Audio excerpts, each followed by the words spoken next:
क्या आपने कभी सोचा है कि हाथी को सनातन धर्म में इतना दिव्य क्यों माना गया? क्यों भगवान गणेश को हाथी का सिर मिला? क्या हाथी के विशाल शरीर के पीछे कोई शाप छिपा है? और क्या यह शाप ही उसे मोक्ष की ओर ले गया? ये सिर्फ एक पशु नहीं, बल्कि एक प्रतीक है बुद्धि का, शक्ति का, शांति का और मोक्ष का। गजेंद्र की करुण पुकार से लेकर भगवान विष्णु की कृपा तक और पार्वती पुत्र गणेश के गजमुख बनने तक, हर मोड़ पर छुपी है एक रहस्यमयी कथा, एक दिव्य संदेश। इस वीडियो में हम खोलेंगे हाथी से जुड़े उन पौराणिक रहस्यों के द्वार जो आपको चौंकाएंगे भी और भीतर तक छू जाएंगे। तो बने रहिए हमारे साथ, क्योंकि जो आप आज जानेंगे वह सिर्फ ज्ञान नहीं, बल्कि सनातन दर्शन का गहराई से जुड़ा हुआ एक अनुभव होगा। हाथी शक्ति, बुद्धि और सौम्यता का प्रतीक, बुद्ध और लक्ष्मी का वाहन, युद्धों में राजकीय गौरव का प्रतीक, राजा की सवारी हाथी। वास्तुशास्त्र में हाथी के चित्र या मूर्ति से समृद्धि आती है। गज का अर्थ हाथी, आनन का अर्थ मुख, चेहरा, यानी गजानन हाथी मुखधारी। भगवान गणेश का नाम गजानन इसलिए पड़ा क्योंकि उनका सिर हाथी का है। सनातन धर्म और पुराणों में हाथी गज से संबंधित एक प्रसिद्ध कथा है जो गजेंद्र मोक्ष और गंधर्व के शाप से जुड़ी हुई है। इसी कथा के अनुसार हाथी का विशाल शरीर एक शाप का परिणाम है। यह कथा मुख्य रूप से पद्म पुराण और भागवत पुराण में मिलती है। बहुत समय पहले हिन्मत नामक एक गंधर्व, या कुछ कथाओं में हुहू नामक गंधर्व था। वह अत्यंत रूपवान, तेजस्वी और अभिमानी था। देवताओं के दरबार में उसका बड़ा मान था, लेकिन समय के साथ उसके भीतर अहंकार आ गया। एक बार यह गंधर्व महर्षि देवल या किसी अन्य तपस्वी आर्षि के आश्रम में गया। वहां उसने जल में आर्षि को स्नान करते देख मजाक कर डाला या उन्हें पानी में धक्का दे दिया। आर्षि क्रोधित हुए और बोले, हे अहंकारी गंधर्व, तू इतना उन्मत्त हो चुका है कि तपस्वियों का अपमान करता है। जा, अब तू उसी जल में रहने वाला प्राणी बनेगा, हाथी के रूप में, विशाल लेकिन विवेकहीन। इस प्रकार उसे हाथी के रूप में जन्म लेने का शाप मिला। यह शाप दंड भी था और एक अवसर भी। गंधर्व ने अपने पिछले जन्म के पुण्यों के कारण एक शक्तिशाली और दिव्य हाथी के रूप में जन्म लिया, गजेंद्र। गजेंद्र बहुत ही बलवान, बुद्धिमान और श्रेष्ठ हाथी था जो एक पर्वत पर अपने झुंड का राजा था। एक दिन गजेंद्र जल क्रीड़ा करते समय एक मगरमच्छ के चंगुल में फंस गया। वह बहुत समय तक संघर्ष करता रहा, लेकिन खुद को नहीं छुड़ा सका। अंत में उसने अपने पूर्व जन्म की स्मृति से प्रेरित होकर भगवान विष्णु का ध्यान किया। नमः नारायणाय कहकर उसने कमल अर्पित किया। भगवान विष्णु ने सुदर्शन चक्र से मगरमच्छ का वध कर गजेंद्र को मुक्त किया और उसे मोक्ष प्रदान किया। शाप, अगर भगवान की इच्छा हो तो वह मोक्ष का माध्यम भी बन सकता है।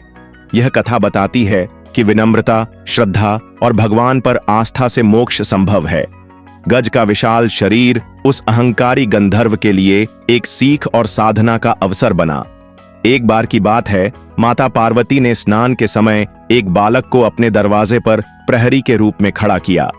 शिवजी ने उसे अनजाने में मार डाला।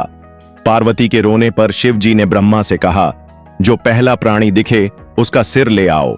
वह था एक गज, हाथी। तब शिवजी ने हाथी का सिर गणेश को लगाया। गणेश जी को देवताओं का अग्रपूज्य बना दिया गया। हाथी को धर्म, शक्ति और शुभता का प्रतीक मान लिया गया। जिन घरों में हाथी की मूर्ति होती है वहां सुख, शांति व लक्ष्मी का वास होता है। लक्ष्मी देवी के साथ अक्सर हाथियों को दर्शाया जाता है। गज लक्ष्मी, शुभता का प्रतीक, विवाह, गृह प्रवेश, मंदिरों में प्रवेश के समय हाथी की पूजा। हाथी की सूंड ऊपर उठी हो, सकारात्मक ऊर्जा, वैभव का संकेत। मंदिरों में हाथियों से पूजा करवाई जाती है। कूडलमणिक्यम मंदिर और गुरुवायूर मंदिर के हाथी दिव्य माने जाते हैं। गज पूजा नाम से एक विशेष पूजा होती है। हाथी की चाल, गज गति, साधक के मन की स्थिरता का प्रतीक। योग में गजानन मुद्रा और गजासन से जुड़ी ध्यान प्रक्रियाएं। ऋग्वेद, महाभारत, रामायण में हाथियों का उल्लेख। रामायण में राजा दशरथ और श्री राम के साथ हाथियों की सेना। महाभारत में भीष्म और दुर्योधन की सेनाओं में हाथियों का विशेष योगदान। हाथी की स्थिरता और मौन, ध्यान और विवेक का प्रतीक। सूंड लचीली लेकिन शक्तिशाली, यही संतुलन जीवन में चाहिए। पर्यावरण का रक्षक प्राणी, सांस्कृतिक विरासत का हिस्सा, कई राज्यों की राजकीय पहचान जैसे केरल और झारखंड।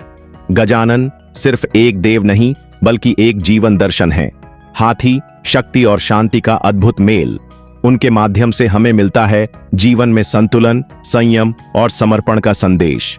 अगर ये बातें आपको प्रेरित करती हैं तो वीडियो को लाइक करें, चैनल को सब्सक्राइब करें और कमेंट में जय गजानन लिखें। अगले वीडियो में फिर मिलेंगे एक नई पौराणिक गाथा और सनातन दर्शन के साथ। तो साथियों, आपने जाना कि हाथी सिर्फ एक पशु नहीं बल्कि हमारे सनातन धर्म का वह प्रतीक है जिसमें शक्ति, बुद्धि, करुणा और भक्ति सब एक साथ समाहित हैं।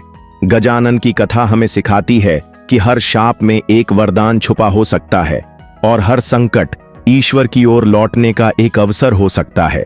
हाथी जिसने अपने विशाल शरीर से न केवल जंगल का बल्कि धर्म का भी संरक्षण किया, और गजेंद्र जो भक्ति की पराकाष्ठा पर पहुंचकर स्वयं विष्णु को प्रकट करने में सफल रहा। ये कहानियां सिर्फ सुनने के लिए नहीं बल्कि जीने के लिए हैं। अगर इस कथा ने आपके हृदय को छुआ हो तो अभी कमेंट करें जय गजानन, जय सनातन धर्म। वीडियो को लाइक करें, अपने मित्रों और परिवार के साथ साझा करें और ऐसे ही और पौराणिक रहस्यों के लिए हमारे चैनल को सब्सक्राइब करना न भूलें।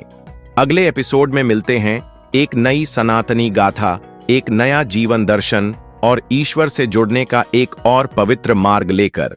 हरिओम तत्सत।